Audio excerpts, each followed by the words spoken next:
Certaines communes choisissent de se débarrasser de châteaux d'eau devenus trop encombrants.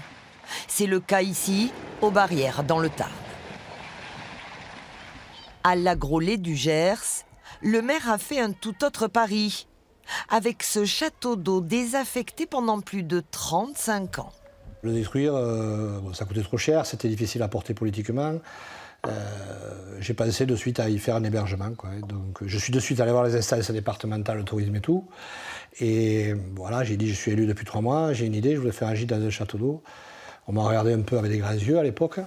Après un an de travaux, le bâtiment industriel des années 30 est passé dans la catégorie des gîtes de caractère. 3 niveaux de 9 mètres carrés avec cuisine et salle de bain. La chambre est au 2e étage, en lieu et place de l'ancienne cuve. Le château d'eau est même devenu l'emblème du village.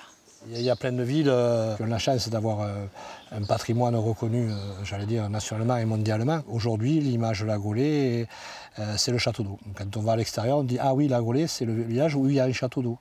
Donc aujourd'hui, je pense que l'identité de l'Agrolet restera le château d'eau.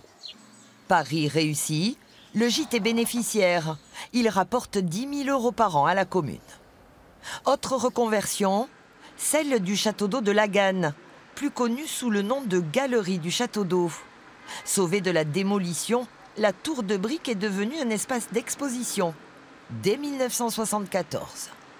Je suis très content de ce qui se passe maintenant. Je remercie tous mes amis et vous-même aussi, monsieur, et la municipalité pour le gros effort qu'elle a fait. Ce château d'eau est aujourd'hui un pôle photographique reconnu au niveau international.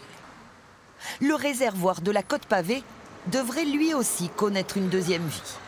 Abandonné depuis 1984, la ville a préféré le vendre à des particuliers pour en faire une habitation plutôt que de le céder à des promoteurs immobiliers. La proposition était toujours accompagnée du fait que le château d'eau serait rasé pour faire un immeuble de promotion immobilière. Et ça, on ne le voulait pas. Les habitants du quartier aussi ne le souhaitaient pas. Construits pour durer une éternité, les châteaux d'eau sont en déclin depuis la fin des années 80. Si on leur préfère aujourd'hui les réservoirs enterrés, ils ne sont pourtant pas près de disparaître.